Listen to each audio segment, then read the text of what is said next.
There's a story in the Christian scriptures that I'm sure many of you have heard, the parable of the sower in Matthew chapter 13, verses 1 through 9. It goes like this. That same day, Jesus went out of the house and sat beside a lake. Such great crowds gathered around him that he got into a boat and sat there while the whole crowd stood on the beach.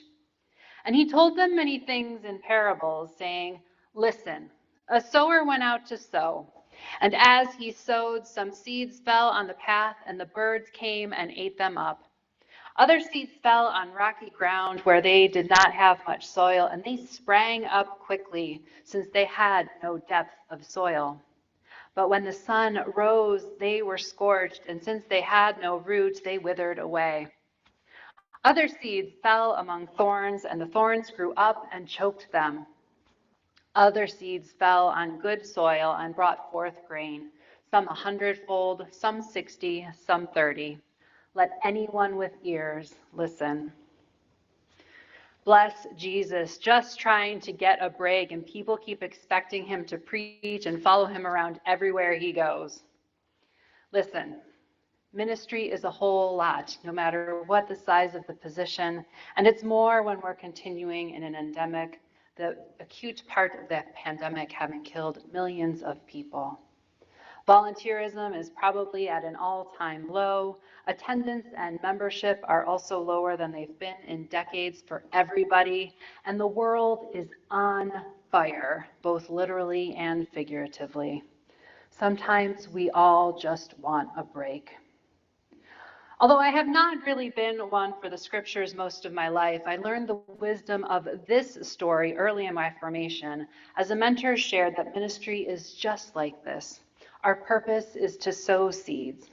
And because we don't know where they'll land or if they'll get what they need or even if they'll just be eaten by birds, our responsibility as religious professionals is to sow, or more properly, to spread as many seeds as we possibly can. We can't be sure what will happen until it happens, and the work isn't done then. It's only just beginning. Then we have to tend to it to try to make sure that it grows healthy and strong, making sure it has proper room, air, sun, water, and care. And not too much and not too little. We may also talk to and or sing to it just to add some extra assurance of its hoped for thriving. We need to be aware of what that plant needs to do its best. Sometimes what we sow brings much new life and bounty. Sometimes it's just a little. Sometimes we feed the birds. All of it is good. Ministry is about growth, but not always the kind of growth we like to think of like this. If you're on Facebook and part of the UU Hysterical Society, you know my colleague Liz James, who is also a writer. Some years ago now, she wrote a blog post that really stuck with me. It was about when her marriage ended. She notes in the piece that when marriages end, the only way we have to talk about them is to say that they failed.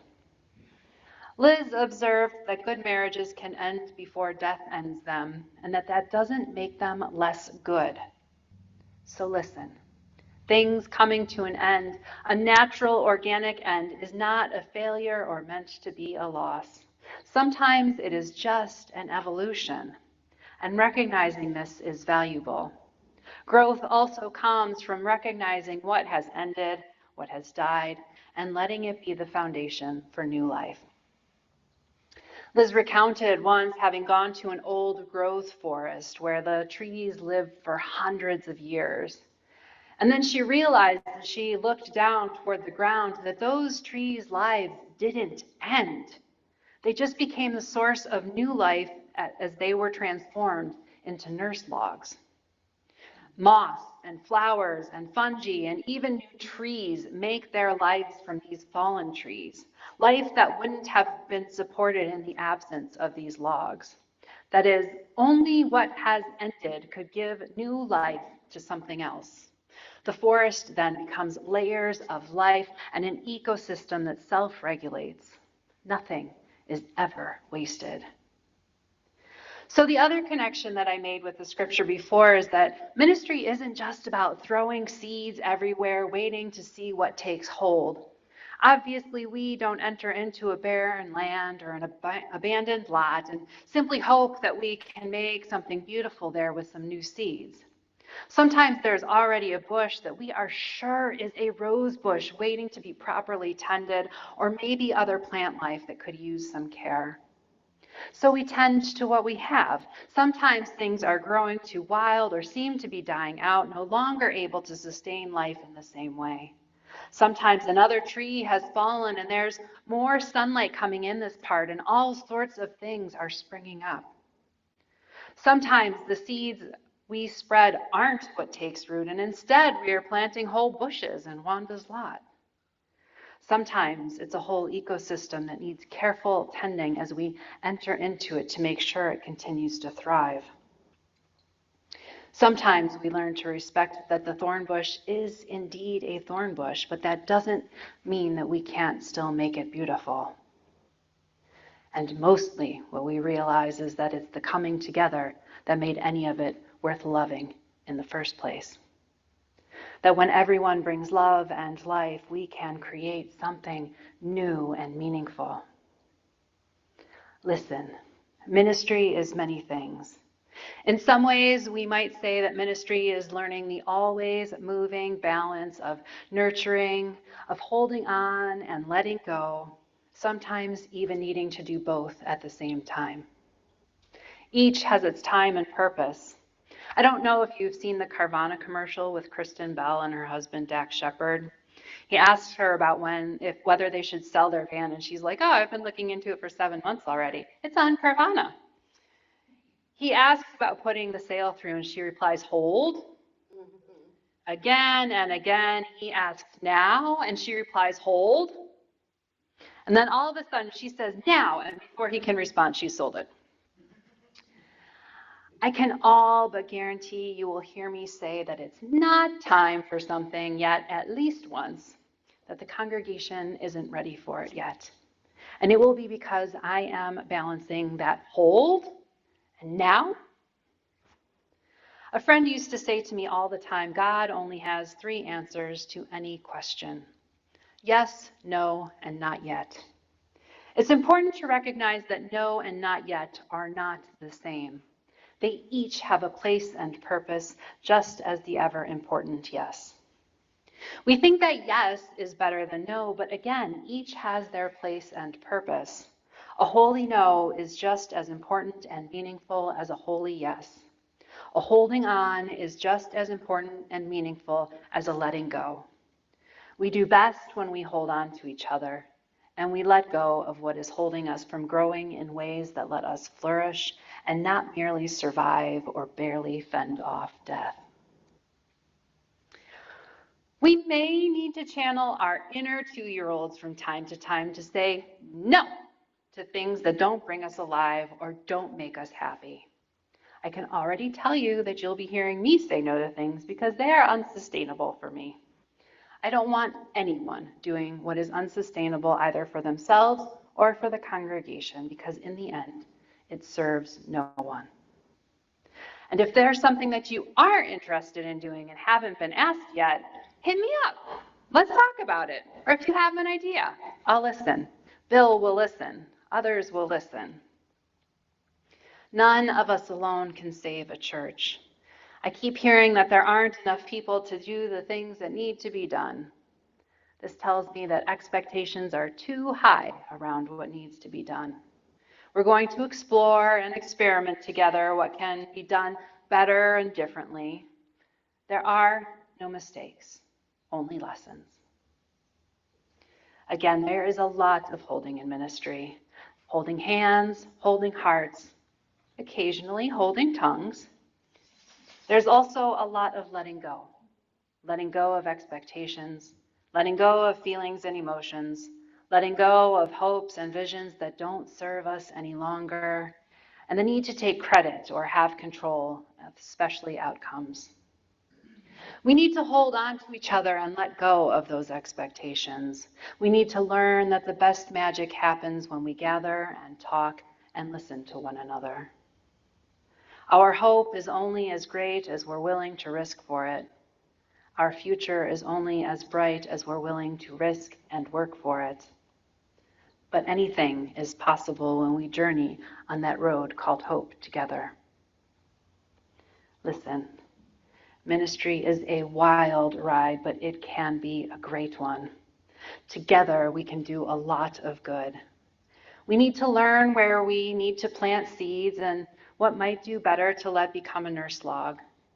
We are allowed to say, this has become unmanageable, or this is too much for me, or for the love of all that is good and holy, can we please put that to rest? Know that we're all going to mess up. I've probably done it more than once already. But this is how we grow. We fail and begin again. This is what it means to keep and practice covenant. We try, and we try to do better, and we carry on with the work of ministering and making a congregation as best we can. You're going to start hearing me ask questions, if you haven't already, about why you do things, asking what serves the congregation's mission, what are the things that actually need to be done, and other related questions. I know volunteerism is low and burnout is high. This is just the landscape of being in an endemic, in a late-stage capitalist world, in a church context, still functioning like we're serving a congregation in the 1950s with all the abundance that period offered, but that we very much do not have. Plus, we're in Florida where everything is just this wild dumpster fire. Life is hard. We don't need to make it harder. So let's work on letting some of it go and allowing space for healing and joy. I want to help you be the best you that only you can be. That's my goal and my mission in working for and with you. I used to tell the Tarpon Springs congregation that if I was trying to do the things that I just wanted to do, that things would be a lot different than they were. I am here to serve you. So let's listen again to the opening words from John O'Donohue to hear how it lands and what you are hearing in yourself in response right now, who you might yet become for a new beginning. In out-of-the-way places of the heart, where your thoughts never think to wander, this beginning has been quietly forming, waiting until you were ready to emerge. For a long time, it has watched your desire, feeling the emptiness growing inside you, noticing how you willed yourself on, still unable to leave what you had outgrown. It watched you play with the seduction of safety and the gray promises that sameness whispered, heard the waves of turmoil rise and relent, wondered, would you always live like this?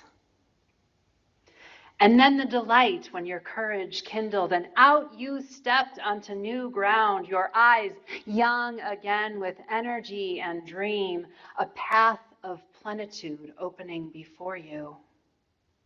Though your destination is not yet clear, you can trust the promise of this opening. Unfurl yourself into the grace of beginning that is at one with your life's desire. Awaken your spirit to adventure. Hold nothing back. Learn to find ease in risk. Soon you will find home in a new rhythm, for your soul senses the world that awaits you.